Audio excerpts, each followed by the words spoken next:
참교수님 반갑습니다. 오늘 아주 멀리서 오신 팀들이 계시던데. 진주? 와우. 몇 시에 일어나셨어요? 4시, 3시. 야. 어쨌든 환영하고 와보시니까 아름답죠? 예, 감사합니다. 지난 4월달에 우리 동창 신부들 모임을 했는데 4월달이니까 사순식이죠. 아마 마지막 성주간이었던 것 같아요. 어린이 미사 강론을 하는데 신부님이 12제자와 예수님 얘기를 했대요. 근데 예수님은 3년 동안 정말로 제자들을 사랑했다. 그런데 마지막 날 예수님을 배반한 제자가 있다. 그게 누구냐? 그럼 애들이 저요 하고 손을 들으면은 신부님이 이제 한 명을 불러내서 답을 맞추면은 상을 항상 줬대요. 근데 초등학교 5학년 애가 막 열정적으로 손을 들어갖고 남자애가 올라오라고 그래서 제대에 올라왔어요. 그래서 예수님을 배반한 제자가 누구냐? 그랬더니 얘가 유다요. 딱 자신있게 얘기를 한 거예요. 맞은 거죠. 근데 신부님이 문제를 하나를 더 냈어요. 그런데 유다 말고 또 예수님을 배반한 제자가 또 한 명 있다. 그게 누구냐? 그랬더니 얘는 유다까지만 안 거야. 다음을 맞춰야 되는데 막 눈을 막 까무락까무락 뜨고 하늘을 쳐다보니까 이게 안타까워서 신부님이 힌트를 하나 줬어요. 나 그 사람 모른다고 그런 사람 있잖아. 나 그 사람 모른다고 그런 사람. 그랬더니 얘가 막 눈을 돌리더니 김기춘인가?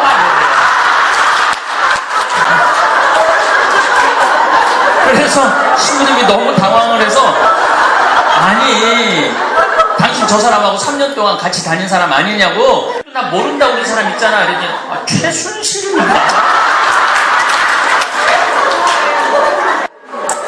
제가 사실 그 얘기를 듣고 여러분들처럼 정말로 박장대소하고 웃었는데 집에 운전하고 들어오면서 이런 생각이 들더라고요. 도대체 우리 어른들이 아이들한테 무엇을 가르치고 있는가? 나라를 책임진 사람들이 전부 모른다고 그러고 나는 안 그랬다고 그러고 그렇게 거짓말하는 나라를 물려주고 있는 건 아닌가? 이런 생각이 들었어요. 정말 우리가 아이들한테 물려줄 세상은 정의로운 나라, 행복한 나라, 이런 나라를 물려줘야 되는데 우리들이 이런 생각은 꼭 할 필요가 있을 것 같아요. 그래서 여러분들은 우리 아이들한테 어떤 나라를 이런 책임감이 있어야 돼요. 그냥 먹고 사는 거, 출세시키는 거 그런 나라가 아니고 정말로 행복한 나라. 이제 우리 문재인 대통령이 됐어요. 참 문재인 대통령 되기 전에 갈등이 많았죠. 우리 특별히 나이 드신 어르신 할머니들 얘기만 하면 뭐래? 딱 보면 알아. 이 빨갱이야. 딱 보면 알아. 문재인이 빨갱이야. 빨갱이가 되면 안 돼. 근데 그 빨갱이가 대통령 되자마자 본당 신부님 모셔다가 수녀님 5분인가 6분 모셔다가 청와대 축성했어요. 빨갱이가 축성해요. 그렇죠. 또 사실은 문재인 대통령이 얼마나 열심히 하냐면은 이번에 특사를 미국도 보내고 러시아도 보내고 일본도 보내고 중국도 보냈는데 어디다 또 특사를 보냈느냐면 로마 교황청에 보냈어요. 로마 교황청에 5나라에 보낸 거 5나라에. 로마 교황청에 보내서 김희중 대주교님이 갔다 와서 청와대에서 이제 교황님 묵주도 선물하느냐고 했는데 전 너무너무 놀라운 장면을 봤어요. 김희중 대주교님을 정 가운데 앉히고 자기는 비서자리에 앉더라고요.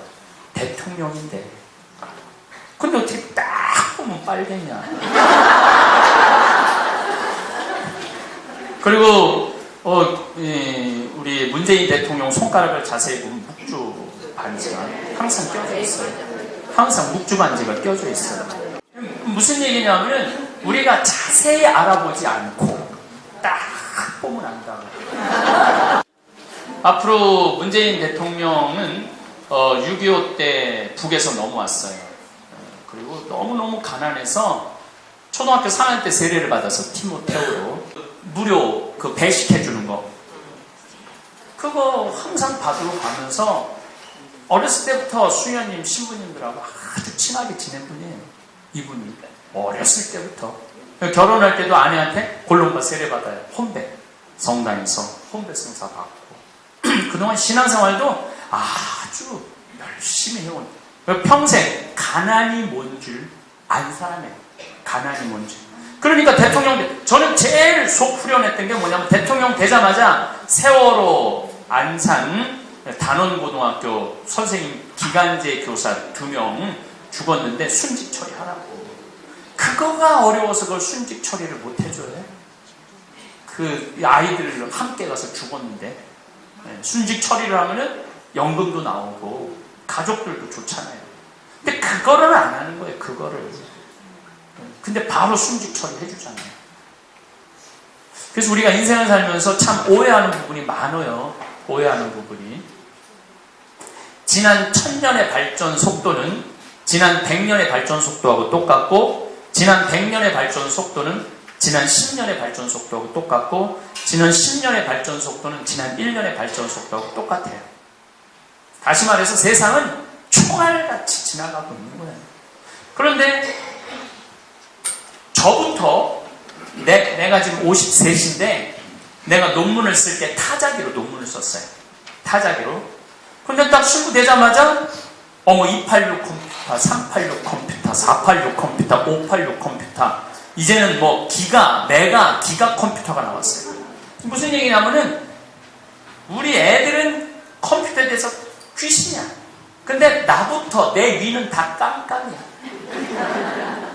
깜깜이야. 몰라요. 휴대폰 하나만 봐도 그래. 휴대폰 하나만 봐도 우리 할머니들 이렇게 나를 보면은 아유 신부님 반가워요. 텔레비에서 본 신부님 너무너무 반가워요. 사진 찍어요. 우리 할머니 한 3-4명이 그럼 사진 찍으려고 그러면 내가 이렇게 서요. 그럼 막 자기네들끼리 그래요. 네가 찍어. 나 찍을 줄 몰라. 네가 그래도 찍어. 일단 이제 책임을 졌어. 근데 하는 소리가 어디를 눌러야 되는 건데 내가 막 웃고 있는데 어디를 눌러야 되는 거야. 또 한술 더 떠는 할머니는 딱 눌렀는데 한다는 소리가 신부님 그런데 왜 내가 나와?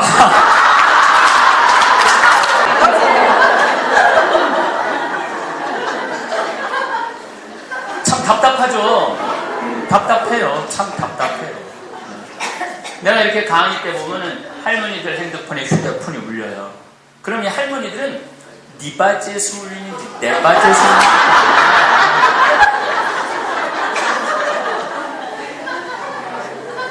그리고 이제 내 바지에서 울리는 게 확인이 됐어. 근데 문제는 끌 줄을 몰라. 이거 어떻게 해야 돼? 유일하게 끌 수 있는 방법은 전화를 받는 거예요. 전화를 받아서 이렇게 말하는 소리가 제 귀에 들려요. 나 지금 신부님 강의 듣는 중이야. 근데 저쪽에서 이렇게 말합니다. 엄마, 지금 중요한 얘기야. 그럼 이때부터 공간 개념이 없어져요. 그래서 말해봐. 무슨 얘기인데. 통화를 하기 시작해. 근데 어떻게 딱 보면 알아요. 휴대폰 사용법도 모르는데 이 시대 흐름, 이 세상 돌아가는 걸 어떻게 딱 보면 알아. 다시 말해서 이제는 배워야 돼요. 근데 나이를 먹으면요, 자존심, 이 자존심이 유일한 거야. 내가 이 나이 먹었는데 내가 또 배우고 물어봐야 돼? 안 물어보는 거예요. 몰라도. 그러고 이제 휴대폰을 막 뭐가 안 열리면은 가서 물어보면 되는데 승질이 나니까 던져. 1960년대, 70년대 집에 무슨 전화기가 있었죠? 다이얼 전화기 있어요. 다이얼 전화기. 놀리고. 근데 1980년대 후반에는 집에서 무슨 전화기가 났냐면 집에서 무선 전화기가 있었어요. 집에서. 80년대 후반, 89년서부터는 무슨 전화기가 나왔냐면 휴대폰이 나왔어요. 휴대폰, 핸드폰. 그렇죠? 그런데 90년대 중반 넘어서서 스마트폰이 등장하기 시작을 했어요. 핸드폰은 바깥에서 전화를 걸 수 있는 거야. 근데 스마트폰은 사진기 되고 텔레비전 되고 라디오 되고 그 다음에 또 뭐가 음악 되고 다 인터넷 되고 다 되는 거예요. 그래서 지금은 갤럭시 1, 2, 3, 4, 5, 6, 7, 8까지 나왔어. 근데 여기 계신 분들 중에 갤럭시 A 잘 사용하는 방법 잘 아는 분들 몇 분이나 계실까요? 근데 노트 4를 갖고 있어도 나도 활용을 잘 못해요. 근데 딱 보면 알아? 나도 그렇고 여러분들도 그렇고 뭐 해야 되느냐면 배워야 돼요. 근데 여기 오신 분들은 아무 문제가 없어. 왜냐면 배우려고 진주에서부터 새벽 3시에 안 그래요? 네, 제가 보기에는 여기 계신 분들은 앞으로, 근데 문제는 이제 60살 되신 분들이 몇 살까지 사냐면 120살까지 사는 거예요. 말씀드렸어요. 여러분들 제가 20년 전에 앞으로 100세 시대가 올 겁니다. 그럴 때 사람들이 아우 끔찍한 소리 하지 말라고 했어요. 10년이나 20년 후에는 120세로 세팅될 거예요. 10년이나 20년 후에는 120세. 그래봤자 여기 계신 분들 60, 70 되신 분들 10년, 20년이나 80, 90밖에 더 돼. 그럼 앞으로도 더, 그리고도 30년을 더 살아야 돼. 아니 이제 세상 어떻게 돌아가는 상관 안 하고 난 그냥 내 법대로 살 거야. 이 자존심만 이제 세우고 사는 거죠. 해야 돼요. 공부해야 돼요. 세상 돌아가는 거 어떻게 돌아가는지 알고 살아야 될 거 아니에요. 이 세상에. 1960년대, 70년대는 누가 데모를 했죠? 학생들 10대, 20대 막 중고등학교 학생들 4.19 우버 막 나가고 그랬잖아요. 10대, 20대가 데모했어요. 10대, 20대들이 데모했을 때 부모들이 이렇게 말했습니다. 저 미친놈들 부모가 힘들어서 돈 벌어서 공부 보는 게 데모를 한다고. 그러니까 그 친구들이 데모를 했던 그 아픔 그런 건 알아볼 생각도 안 하고 그냥 저 미친놈들 데모한다고 했어요. 1980년대, 90년대, 2000년대 초 들어서 누가 데모를 했죠? 노동자들. 30대, 40대, 50대. 데모 세대가 연령층이 올라갔어. 학생들이 이제 공부하느냐고 데모 안 하는 거예요. 그러면 막 저기 골리앗 크레인이 올라가고 데모하고 한 달 동안 100일 동안 안 내려오면 저것들이 나라 경제 다 망쳐먹는다고. 먹고 살만한데 저런다고. 욕했어요. 근데 2010년, 2016년, 2017년, 요 때는 지금 누가 데모를 해요? 60대, 70대가 데모하잖아요. 태극기. 그럼 사람들이 이렇게 말합니다. 아니, 늙어서 집에나 가만히 있을 일이지. 저 뭐 하는 거냐고. 그런데 저는 이해해요. 60대, 70대 할머니들이 데모하는 이해해요. 그 말 충분히 이해해요. 옛날에 60대, 70대면 관 속에 들어갈 나이야. 그런데 죽지는 않지. 힘은 남지. 시간은 남지. 할 일은 없지. 뭐 어떻게 나가보면 신나잖아요. 그것도 깨끗이 씻고 나가면 5만원 주고. 얼마나 좋아. 어떤 이유든 민주주의니까 자기 의견을 표현할 수 있는 거예요. 그래서 내가 이번에는 교회에서 목사님들이 차대절에서 많이 보냈어요. 대한문. 대한문 위가 광화문이에요. 광화문은 젊은 애들이 데모하고 대한문은 60대, 70대가 데모하는 거예요. 태극기 신나다. 기자 가서 물어봤어요. 할머니 여기 왜 나왔느냐고. 모른다고 나를. 여기 나오는 거 너무 좋다고. 신나는 거죠. 그럼 2030년, 2040년에는 누가 데모할까요? 90대, 100대들이 데모하는 90대, 100대들이. 그때 왜 90대, 100대들이 데모하느냐면 죽여달라고. 이제 살 만큼 살았으니까 죽여달라고. 이거는 확실할 거예요. 여기 계신 분들이 아마 데모하러 나갈 거예요. 이미 유럽은 90대, 100대들이 데모했어요. 죽여달라고. 그래서 멀쩡한데 죽이지는 않죠. 이제 기력도 없고 더 이상 치료해도 의미가 없어도 더 이상 치료 안 하고 안락사법이 통과가 된 거예요. 근데 앞으로는 세상이 그렇게 변한다는 거예요. 세상이 아주 정말로 총알같이 변한다는 거예요. 그러니까 여러분들이 앞으로 그냥 바로 죽으면은 뭐 세상 돌아가는 말 필요 뭐 있어. 어쨌거나 앞으로 50년, 60년 살아야 되거든. 살아야 되는데 아무것도 모르고 딱 뽑은 빨갱이라고 그러고 오해를 하면서 살면 안 되잖아요. 오해를 하면서 살면 안 되잖아요. 저는 이 문재인 대통령이 참 안타까운 게 되자마자 치매 할머니들 치료비 95% 국가에서 부담하는 거 지금 추진하고 있어요. 치매 걸리는 할머니들 95% 국가에서 부담. 국가가 책임져야 된다. 그런데 그렇게 챙기는 할머니들이 계속 빨갱이라고 해요. 그렇게 챙기는 할머니들이 계속 빨갱이라고. 정말로 국민을 위한 정책을 내가 보기엔 피고 있는데 계속 빨갱이라고. 그래서 그런 오해는 하지 말았으면 좋겠다라는 의미에서, 물론 우리 천주교 신자이기 때문에 내가 편을 드는 거죠. 그것도 그냥 신자가 아니고 열심한 신자이기 때문에 편을 드는 거죠. 어쨌거나 2040년대 가면은 결혼도 안 할 거예요. 지금 제가 그 강의 준비하고 왔는데 내일 제가 명동 호스트홀에서 뭐 주교회의에서 무슨 생명 무슨 문화 콘서트 하는데 그 강의를 해달라고 해서 지금 강의 준비를 하고 있는데 2030년 40년 되면은요 결혼 안 합니다. 웬만한 사람들 결혼 안 해요. 왜냐하면은 대화해주는 컴퓨터가 나오는데, 누구라는 거 벌써 나왔잖아요. 누구라는 컴퓨터, AI, 인공지능, 대화해주는 컴퓨터. 그리고 2030년, 40년 가면은 성적인 것도 만족시켜주는 컴퓨터 나옵니다. 성적인 거 만족시켜. 지금은 성적인 거 만족시켜주는 인형이지만 이제는 컴퓨터가 나오면은 이건 정말 달라지는 세상이에요. 뭐하러 골치 아프게 여자랑 살아요. 남자랑 살고. 정말 심각한 세상의 변화가 오는 거예요. 근데 문제는 컴퓨터가 감정을 느끼는 거예요. 감정을 느낀다는 건 하느님을 찾을 수 있다는 거예요. 그래서 컴퓨터들이 나한테 와갖고 신부님 저 세례 받고 싶습니다.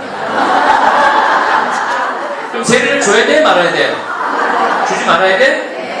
이것도 얘기하려면 끝도 없는 시간이 필요한데 세례 내가 안 줘도 걔네들은 아무 상관하지 않아요. 왜냐하면 자기네들끼리 세례 주는 신부를 만들 거니까. 세례 주는 신부를 만들 거니까 자기네들끼리. 아니, 세상은 굉장히 정말 우리가 상상도 못하는 속도로 변하는 거예요. 우린 또 행복의 길도 몰라. 이렇게 깜깜한 상태에서 답답하게만 사는 거야. 답답하게. 행복하게 살지 못하고. 그러면은 우리가 정말로 행복하게 사는 법을 제대로 배웠느냐? 맨날 희생이라고 그러고 참으라고 그러고 그렇게만 배웠죠? 네. 네가 한 번 더 참으면은 무슨 뭐 참을 입자 3번을 쓰면은 뭐 살인을 면한다고 그러고 평생 60평생 참고 사는 결혼 생활 그런 분들 참 많아요. 그렇죠? 네. 근데 이제 120살 살면서 60평생 참고 사는 게 아니에요. 100년을 참고 살아야 돼요. 여러분 그게 행복하겠어요? 그건 행복하지 않아요. 그러니까 이제 우리는 이제 생각을 이제 바꿔야 돼요. 우리가 인생살이 살면서 내가 뭐 먹고 살아보겠다고 굽이굽이 고생한 거 가장 속속들이 잘 아는 사람이 누굴까요? 내가 고생한 거 가장 잘 아는 사람 나밖에 없어요. 남은 몰라요. 아무도 몰라. 남편, 자식 모릅니다. 보통 이제 할머니들하고 할아버지들하고 내가 정말 가끔 대화를 해봐. 신부님 내가 이렇게 우리 집안을 이끌으려고 내가 얼마나 장사를 하고 막 고생을 한 얘기를 해. 근데 할아버지한테 물어봐요. 할머니 참 고생 많이 하셨네요. 할아버지 잘 아세요? 그럼 할아버지들이 딱 이렇게 말합니다. 우리 마누라 고생 참 많이 했지. 그걸로 끝이야. 마누라가 어떻게 고생했는지 몰라요. 그러니까 내가 고생한 거 가장 잘하는 사람은 나밖에 없어. 그렇다면 나밖에 없다면 나한테 유일하게 잘해줄 수 있는 사람은 세상에 누구밖에 없을까요? 나밖에 없어요. 그런데 우리는 끊임없이 바래요. 내가 고생한 거 모르는 남편한테 바라고 내가 고생하는 거 모르는 자식한테 바래요. 그리고 잘해주지 않는다고 또 섭섭하다고 그래요. 그러니까 이번 어버이날에도 자식들이 안 왔어. 그럼 이제 혼자 밥을 해 먹으면서 이렇게 말합니다. 지질이 복도 없는 내가 그 고생을 해서 이렇게 키워놨는데 찾아오면 자식 새끼 하나 없고 자식들은 모르기 때문에 찾아오지 않아요. 그리고 그냥 바깥에 나가서 밥 해먹기 싫으면 나가서 냉면 먹으면서도 지질이 복도 없는 냉면 사주는 사람 하나도 없고 그렇게 말하는 분이 있어요. 근데 뒤집어서 생각을 해봐요. 야 마리아야 너 60년 동안 정말로 애만 있었다. 오늘 내가 너한테 쏠게.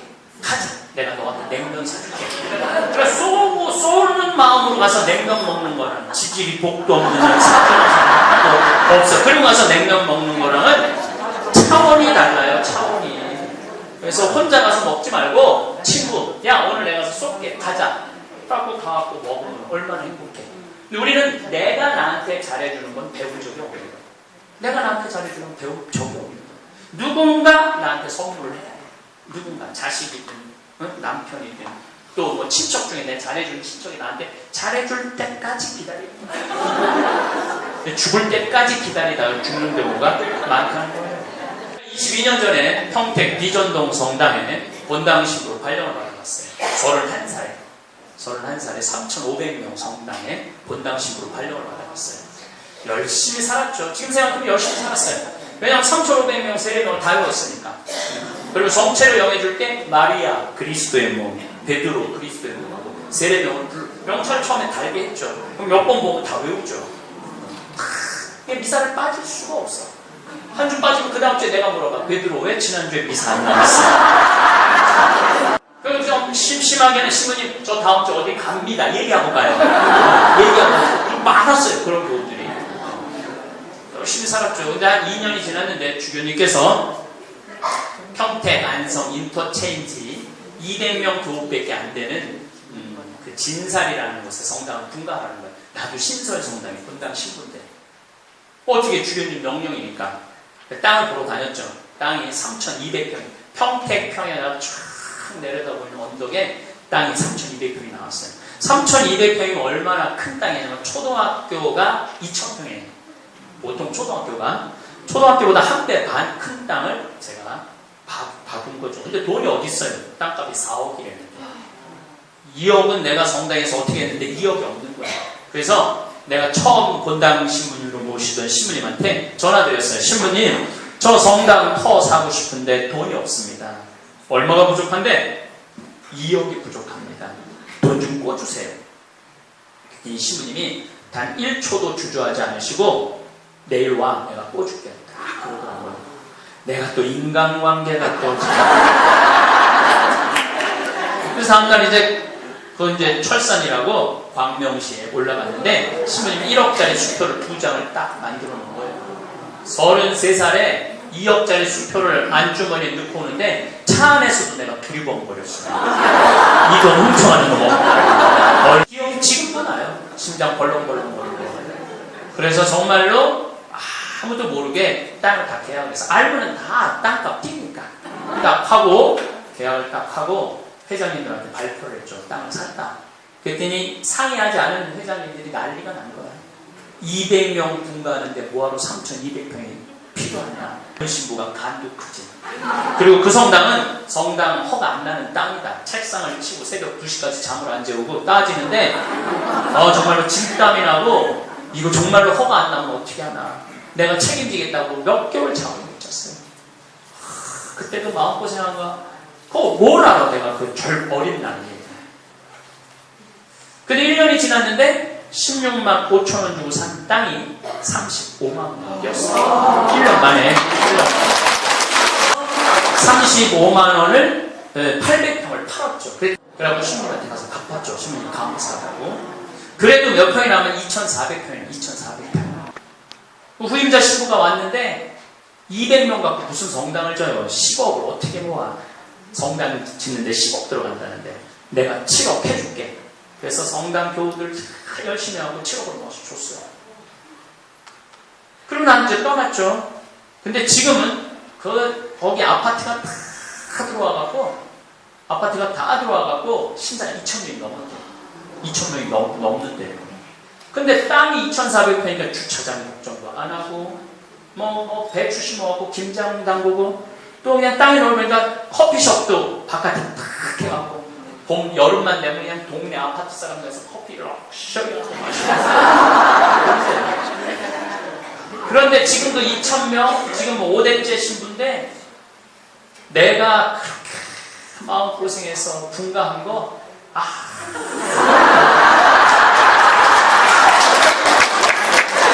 누구만 알아? 교우들이 몰라준다고. 아니, 그 교우들이 내가 분가한 거조차도 모를 거예요. 새로 영세받은 사람들이 그 진사리를 내가 그렇게 마음고생해서 땅 본 거 아무도 몰라. 그 몰라준다고 내가 맨날 섭섭하다고 지질이 복도 없는 신부라고. 건강하면 누가 어리석은 거냐면 내가 어리석은 거예요. 저는 거기 지나다닐 때마다 야, 내가 저렇게 큰 땅, 예쁜 땅을 분가를 했구나. 참 차이나 너무 기특하다. 그래서 나는 나한테 잘해줘요. 나는 내가 난 뭐 본당 신부도 아니기 때문에 내가 갈비 먹고 싶으면은 총회장이 사줄래나 부회장이 사줄래나 정부회장이 사줄래나 나는 안 기다려요. 그래서 행복하려면 뭘 벌어야 되냐면 거지 근성을 벌어야 돼. 행복하려면 거지 근성을 남이 잘해줄 때까지 기다리면 그 사람은 행복하게 틀린 거예요. 작년 12월 6일 날 내가 이선희 콘서트를 갔다 왔어요. 내 이선희 씨 노래를 참 좋아하거든요. 우리 나보다 한 살이가 많을 거예요. 그 이선희 씨가 요즘 나오는 노래 2년 그 노래 들으면 막 가슴이 미어지죠. 근데 서울이나 대전이나 대구나 여기는 거리가 똑같아요. 그런데 서울은 벌써 콘서트가 끝났더라고. 그런데 대전 보니까 티켓이 있더라고. VIP 체육관 VIP 끊었는데 중간이야. 근데 그 중간 큰 체육관에 중간 VIP 끊었는데 티켓값이 얼마냐면 15만 6천 원. 누구 돈으로 끊었을 것 같아요? 내가 돈으로 끊었어. 남이 끊어줄 때까지 기다리다가는 죽을 때까지 못 가는 거예요. 정말 내가 정말로 하고 싶은 일이 있으면 내가 정말 먹고 싶은 게 있으면 어떻게 하면 돼? 내가 사면 돼. 내가 행복해야지 남도 행복하게 해줄 수 있는 거예요. 내가 행복해야지 자식도 행복한 거야. 여러분 생각을 해봐요. 자식이 오래간만에 놀러 왔어. 에휴, 지들이 복도 없는 년, 어버이날 찾아오는 자식 하나도 없고 이제 시간 내갖고 왔는데 그렇게 하면 자식이 내가 어버이날 안 나가고 엄마가 참 불행하구나. 그렇게 하는 거라. 너 어버이날 바빴지? 엄마가 친구들이랑 나가서 맛있는 거 많이 사 먹었어. 걱정하지 마. 그리고 난 네 마음 알아. 너 그리고 바쁘잖아. 엄마는 우리 자식이 열심히 사는 거 그걸로도 충분히 행복해. 엄마는 너무너무 행복해. 이거랑 지질이 복도 없는 거, 자식 하나 없는 거 이거랑 어마어마하게 다른 거예요. 그래서 내 행복은 누가 책임져? 내가 책임지는 거예요. 여기는 화요일, 수요일이 1박 2일 피정, 오늘 목요일이 당일 피정, 금, 토, 일, 2박 3일 피정이에요. 근데 누가 제일 행복한가 봤더니 금, 토, 일 오시는 분들이 제일 행복해요. 왜냐하면 이분들이 왜 행복한가 봤더니 밥을 6끼를 안 하잖아요. 밥을 6끼를 안 하잖아요. 그리고 이분들이 정말로 럭셔리해요. 앞에 데크에서 커피 쫙 밥 먹고 커피 마시고 음악 나오는 산책하고. 왜 그렇게 럭셔리하게 커피 마시고 산책하는 줄 아세요? 설거지를 안 하잖아요.